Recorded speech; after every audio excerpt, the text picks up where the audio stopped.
All right, guys, thanks for getting on. Sorry to take up your Sunday night of bye week, but wanted to get together and answer any questions you have. Today is a tough day. I really love Sean. He was a tireless worker, very loyal.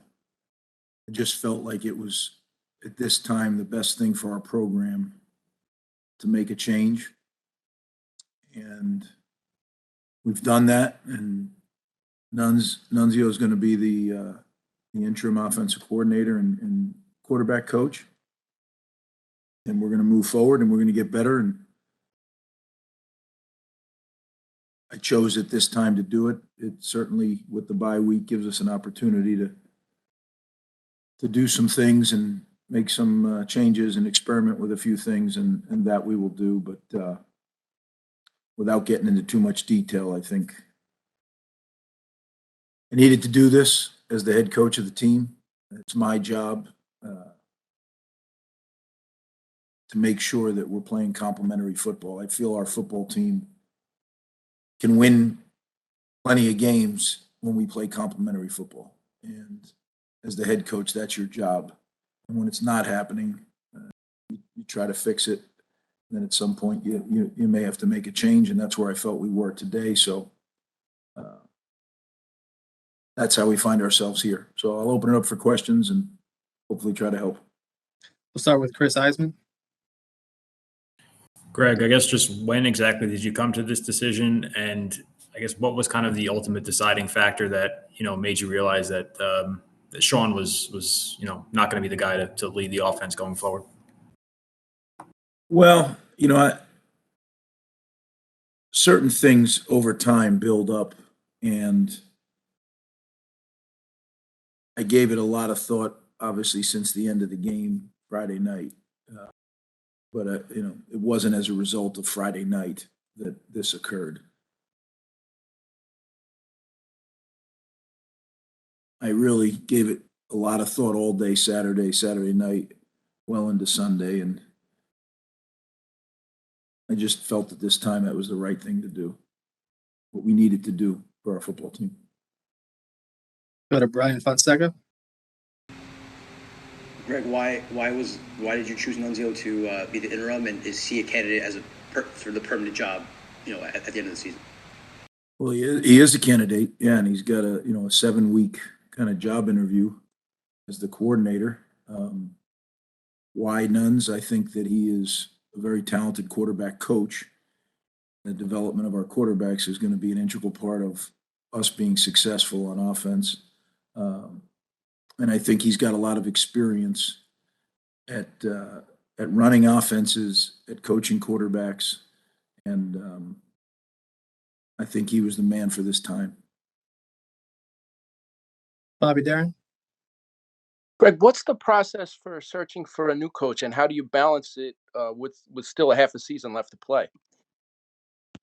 Well, I've been doing this a long time. I know a lot of people. My main focus is our football team right now. There'll be time later on if that's the route we have to go. But it's not like you don't have guys already that you always keep on your short list. So that's not an issue. But right now, my focus is 100% on our football team. Look, I believe we can win games this year. I wouldn't have made this change. Right? I mean, you can do it the traditional way and wait till the end of the season. But I believe that we can win games this year if we play complementary football. That's why it happened now. Steve Politi.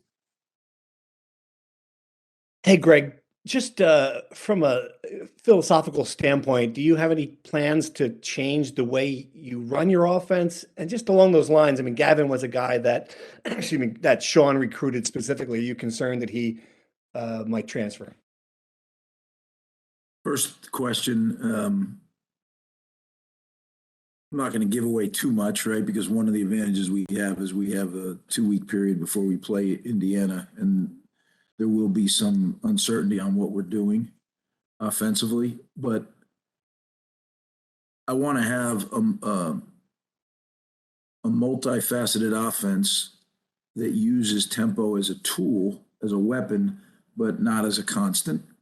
That's kind of where we are headed. But it's an execution-based offense that we need to improve our execution right now.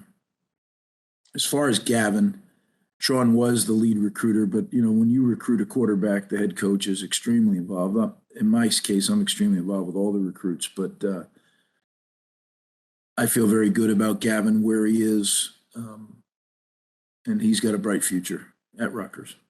I guess just if I can follow up, I wonder if you're more concerned with just the game day operations or if you're concerned with the developmental process of the players overall. I mean, which one of those two is a bigger issue in your mind? Well, I think they're both an issue, and I think one feeds to the other. So, development of our offense at 2.5 years in, and what you see on game day, those two things come together. And at this point, I just felt like we needed to do this. Chris Nowalski. Hey, coach. I know Nunzio took over as head coach a couple years ago and kind of changed the offense. Then, what do you remember about watching Nunzio and the job he did a couple years ago? I don't remember that much. I mean, I've watched some of those games when I first got here to get familiar with the players. But I've known Nunzio for 20 years. His family. I've followed his career, and I was always very impressed with the job he did running offenses and coaching quarterbacks. He's put a bunch of quarterbacks into Division I football.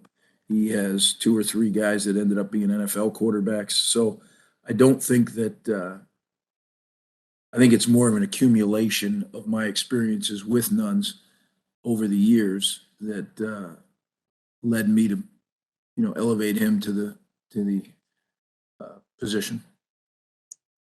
Do a few more here. Chris Eisman.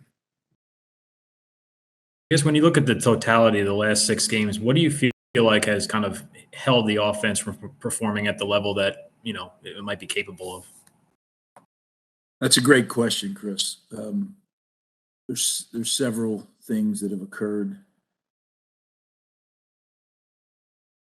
that we don't have enough hours in the day to go through all the small errors to all the structural issues that you can get into, that you can question.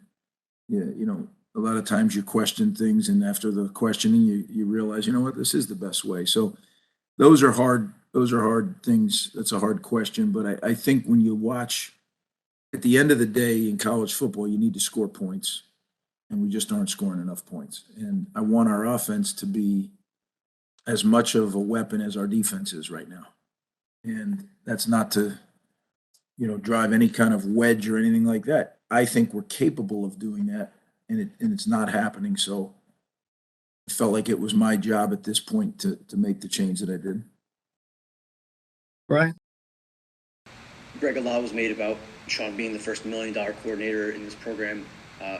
Is the next coordinator, do you have the same salary range to work with when hiring the next guy? And did that play any effect at all in firing Sean, given that you still owe him the rest of that contract? Look, Rutgers is going to honor Sean's contract as we would all expect. I have not gone down the road of who right now, as I said to you, my only focus, we're in the middle of a season. And I've never done this in my career. I've never dismissed a coach in the middle of the season. I did it for the reasons that I stated earlier. I believe we can win if we can get that side of the ball cleaned up a little bit. And it's hard. It's hard to do, really hard. I'm not even in the stage of, like I said, I know people, I know guys that I like, but right now we're just trying to get our offense cooking a little bit and get our team better in all phases. We have a bye week to do that. And that's all I'm focused on right now. We'll finish up with Steve. Greg, I'm curious what you would say to the fans about this, and just in general, you've spoken a lot about the program almost being there or not being there yet. You've said a couple of times, and just overall, what would this moment in time your message be to the fans? Well, one of the, my duty as the head coach at Rutgers, first and foremost, is to the players and the staff and the university. But I think the fans are a huge part of my responsibility as the head coach. So I do believe that we've gone from non-competitive to competitive. I do believe that those are the steps that oftentimes you have to take in building a program. Now, I do believe that we can go from competitive to winning and consistently winning. And that's, again, one of the reasons that I made the change now. I believe that we're good enough to win games this year if we can improve our offense. So to the fans, I understand the frustration. I also understand the growth, and you got to see both. There's been growth. There's steps along the way to getting to where we want to get to. And this is one of those steps. And this is a painful step, but it's definitely one of those steps. And we're going to get there. Guys, I appreciate you again getting on Sunday night and doing this, but